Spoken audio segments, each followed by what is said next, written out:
أولا احنا بنعرف إن في جو انتخابات، في جو الانتخابات عادة المرشحين بيطرحوا برامج وبيطرحوا وعودات. أنا بنصح الناخب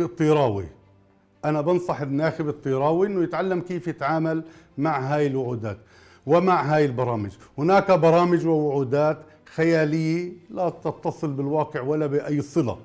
هناك برامج إذا بتحسبوها راح تكلف مئات الملايين من الشواكل، وما في مرشح اللي بيعرض للناخب الطيراوي كيف بده يوفر هاي المصادر. خلينا نكون حذرين بالتعامل مع هاي الوعودات، نشغل عقلنا، نفهم اللي بوعدنا، هل بإمكانه وباستطاعته أن يقوم بتنفيذ هذه الوعودات وهذه البرامج. الواقعية مطلوبة في التعامل مع المرشحين.